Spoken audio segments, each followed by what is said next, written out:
Assalamualaikum warahmatullahi wabarakatuh.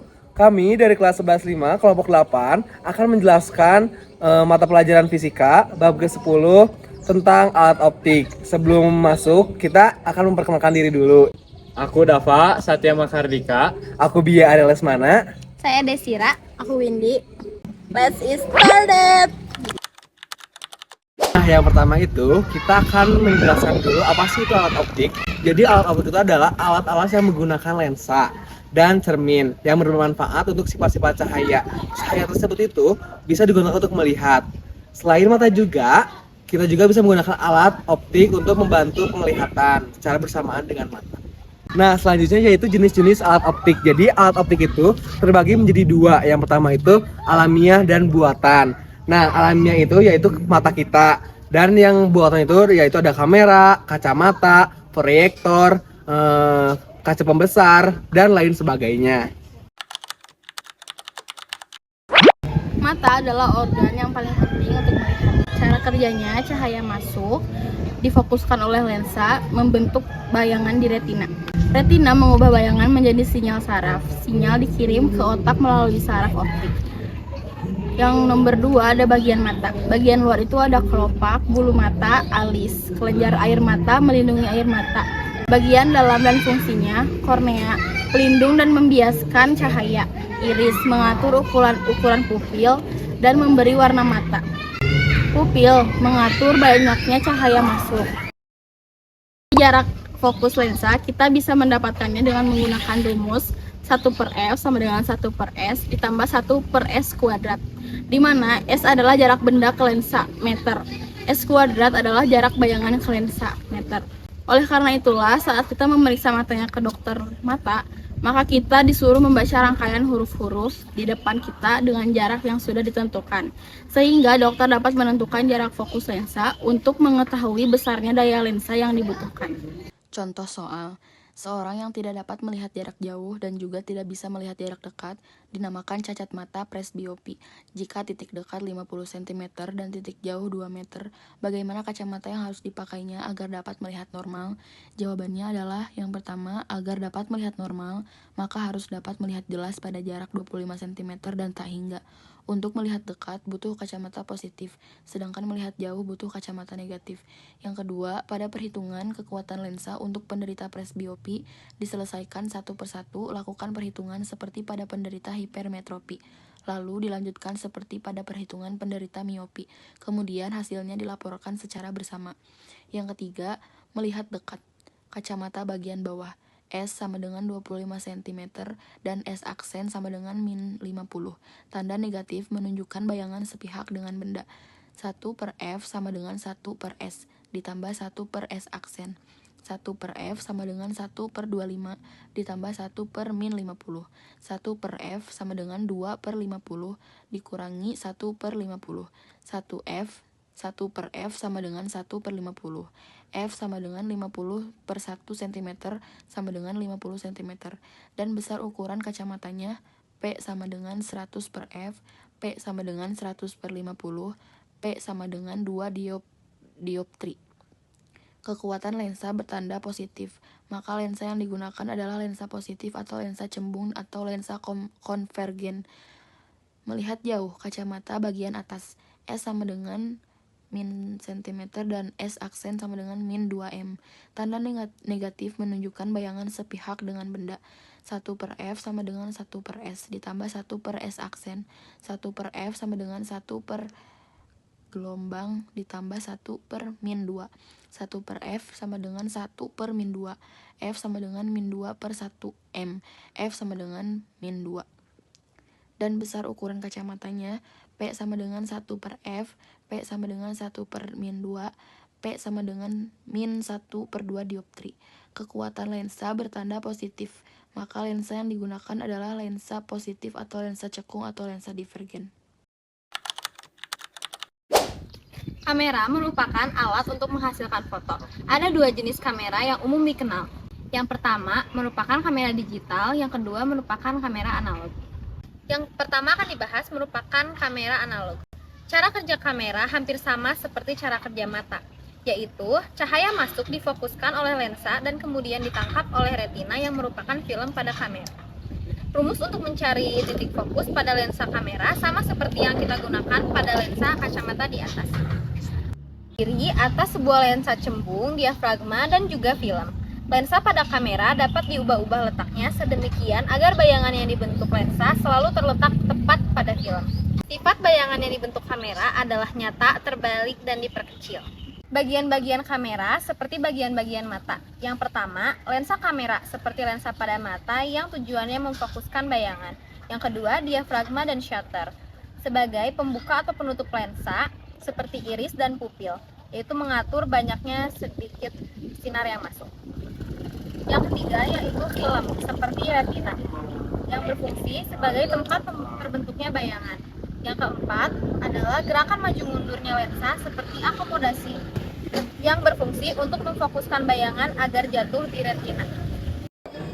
Contoh soal, sebuah kamera 35 mm dengan lensa yang dapat diubah-ubah digunakan untuk mengambil suatu gambar burung Raja Wali yang terbang pada jarak 30 meter dan mempunyai sayap selebar 1,2 meter. Berapa fokus lensa yang harus digunakan untuk membuat bayangan Raja Wali sebesar 2,5 cm pada film? Untuk menjawabnya, perbesaran sayap sama dengan perbesaran benda secara keseluruhan. Dari sini kita dapat menghitung jarak bayangan. Selanjutnya, kita dapat menghitung fokus lensanya. Menentukan jarak bayangan dengan menggunakan rumus perbesaran bayangan. Besar sama dengan H aksen per H sama dengan S aksen per S. Lalu kita substitusikan 2,5 cm per 120 cm sama dengan S aksen per 30 meter. S aksen sama dengan 2,5 cm per 120 cm dikali 30 meter. Jadi S aksennya sama dengan 0,625 meter. Menggunakan persamaan umum untuk menentukan fokus lensa. 1 per F sama dengan 1 per S ditambah 1 per S aksen. 1 per F sama dengan 1 per 30 ditambah 1 per 0,625. 1 per F sama dengan 1 per 30 ditambah 48 per 30. 1 per F sama dengan 49 per 30. F sama dengan 30 per 49. F sama dengan 0,612 meter. F sama dengan 61,2 cm. Jadi fokus lensa kamera yaitu 61,2 cm.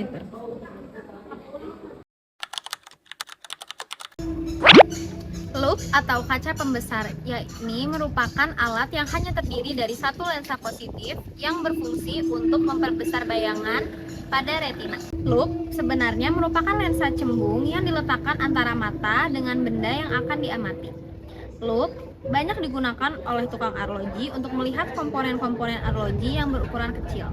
Ada dua cara dalam menggunakan loop, yaitu dengan mata berakomodasi dan dengan mata tak berakomodasi. Berikut adalah gambar pengamatan memakai loop untuk mata berakomodasi. Pada saat mata belum menggunakan loop, benda tampak jelas bila diletakkan pada titik dekat pengamat sehingga mata melihat benda dengan sudut pandang alfa. Pada gambar B, seorang pengamat menggunakan loop di mana benda diletakkan di antara titik O dan F dan diperoleh bayangan yang terletak pada titik dekat mata pengamat. Karena sudut pandang menjadi lebih besar yaitu beta, maka mata pengamat berakomodasi maksimum. Untuk jenis mata normal dan berakomodasi maksimum, bayangan yang terbentuk berada pada jarak baca normal, yaitu 25 cm. Oleh karena itu, perbesaran bayangan pada loop mata berakomodasi maksimum dapat dituliskan sebagai berikut. Perbesaran bayangan sama dengan jarak baca normal per jarak fokus loop ditambah 1.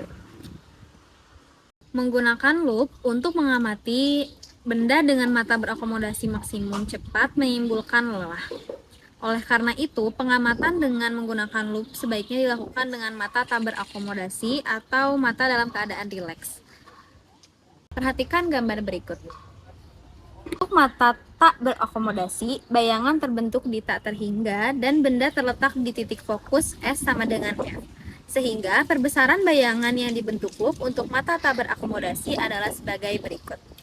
Perbesaran bayangan sama dengan jarak baca normal per jarak fokus loop. Contoh soal, seorang tukang jam mempunyai sebuah loop yang fokusnya 5 cm. Hitung perbesaran maksimum yang dapat diperoleh dari loop ini. Hitung juga perbesaran loop jika mata tidak berakomodasi. Perbesaran maksimum akan diperoleh ketika mata berakomodasi maksimum. Perbesaran maksimum terjadi ketika jarak baca normal sama dengan 25 cm pada mata normal. Perbesaran bayangan sama dengan jarak baca normal per jarak fokus loop ditambah 1. Maka kita substitusikan angka-angkanya. Perbesaran bayangan sama dengan 25 cm per 5 cm ditambah 1. Perbesaran bayangan sama dengan 5 tambah 1 sama dengan 6 kali. Perbesaran loop mata tidak berakomodasi.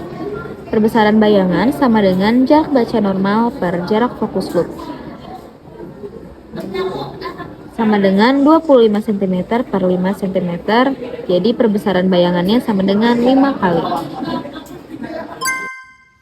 Nah, yang kedua itu ada mikroskop. Jadi mikroskop itu adalah alat optik untuk melihat benda-benda yang kecil, tetapi perbesarannya itu lebih besar dibandingkan dengan lup. Nah, mikroskop terdiri dari dua lensa. Yang pertama itu ada lensa objektif. Jadi lensa objektif itu berada di dekat benda yang akan diamati. Sedangkan lensa yang kedua itu diletakkan dekat dengan mata pengamatan yang disebut dengan lensa okuler. Adapun dua cara dalam menggunakan mikroskop, yaitu dengan mata berakomodasi dan dengan mata tak berakomodasi. Adapun gambar di kiri tersebut. Rumus untuk mencari panjang mikroskop dapat dicari dengan rumus panjang mikroskop sama dengan jarak bayangan lensa objektif ditambah jarak benda lensa okuler. Selanjutnya itu ada pembesaran lensa objektif, merupakan pembesaran lensa positif. Rumusnya itu ada dengan perbesaran lensa objektif sama dengan tinggi bayangan dibagi tinggi benda. Selanjutnya ada mata berakomodasi maksimum. Itu MOK sama dengan jarak titik dekat mata normal dan dibagi jarak fokus lensa okuler ditambah 1. Nah, terdiri dari atas lensa objektif dan lensa okuler. Maka dapat dikatakan bahwa perbesaran pada mikroskop merupakan perkalian antara perbesaran oleh lensa objektif dengan perbesaran lensa okuler. Secara matematis ditulis sebagai berikut. M total sama dengan M objektif dikali M okuler. Nah, adapun pada lensa okuler berfungsi sebagai loop agar mata pengamatan dalam menggunakan mikroskop tidak berakomodasi. Maka lensa okuler harus diatur atau digeser sedemikian rupa. Adapun gambar dari pembentukan bayangan mikroskop tak berakomodasi. Selanjutnya di sini ada rumus untuk mencari mikroskop okuler, yaitu rumusnya SN per FOK. Sehingga untuk perbesaran total mikroskop untuk pengamatan dengan mata tidak berakomodasi sebagai berikut. Selanjutnya yaitu ada panjang mikroskop atau jarak tubulus untuk pengamatan dengan mata tidak berakomodasi dinyatakan dengan persamaan berikut. Nah, jadi kita bakal ngebahas contoh soal pada mikroskop. Sebuah mikroskop mempunyai lensa objektif dengan fokus 4 cm dan lensa okuler dengan fokus 1 cm. Anggap jarak kedua lensa tersebut 21 cm. Hitung perbesaran mikroskop ketika tidak berakomodasi. Nah, jadi langkah untuk menjawab yang pertama itu kita harus mencari dulu jarak bayangan OB. Yang rumusnya itu L sama dengan S aksen OB ditambah FOK. L sama dengan 21 cm, FOK sama dengan 1, S aksen OB yang dicarinya. Jadi kita pindahkan dulu rumusnya menggunakan rumus yang tadi, yaitu menjadi S aksen OB sama dengan L dikurang FOK sama dengan 21 dikurang 1 sama dengan 20 cm. Nah, jadi jarak bayangan OB itu sama dengan 20 cm. Nah, langkah keduanya itu kita mencari dulu jarak benda objek yang rumusnya 1 FOB sama dengan 1 per SOB ditambah 1 per S aksen OB. 1 per B itu kan yang dicarinya, maka jadi 1 per SOB sama dengan 1 per FOB dikurang 1 per S aksen OB. 1 per FOB itu sama dengan 1 per 4, dan 1 per S aksen OB itu sama dengan 1 per 20. Maka 1 per 4 dikurang 1 per 20. 1 per 4 itu dikali dulu 5 agar penyebutnya sama. Maka 5 per 20 dikurang 1 per 20 sama dengan 4 per 20. Sama dengan disederhanain dulu menjadi 1 per 5. Maka 1 per SOB sama dengan 1 per 5. Maka SOB-nya itu sama dengan 5 cm. Nah, jadi sekarang itu langkah terakhir untuk mencari perbesaran total. Yang rumusnya M sama dengan MOB dikali MOK. MOB itu rumusnya S aksen OB per SOB. S aksen OB itu sama dengan 20.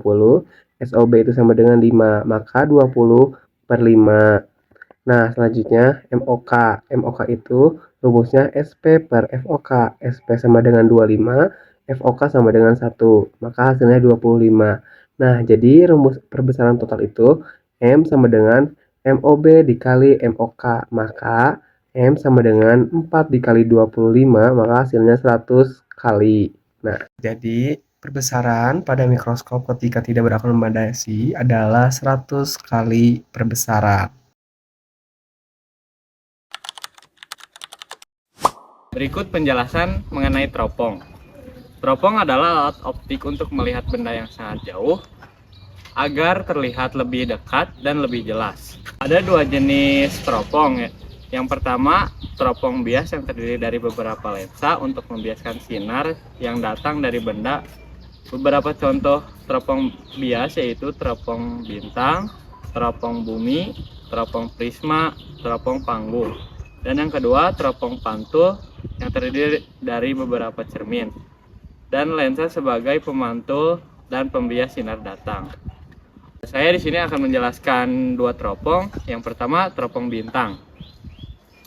Teropong bintang digunakan untuk mengamati benda langit seperti bintang, planet, dan asteroid yang terdiri dari lensa objektif dan lensa okuler. Ciri-cirinya, bayangan akhir terbalik, digunakan untuk objek sangat jauh, dan mata tidak berakomodasi. Ada rumusnya juga, pembesar sama dengan fokus objektif per fokus okuler. Dan mencari panjang teropong sama dengan fokus objektif tambah fokus okuler. Dan yang kedua ada teropong bumi.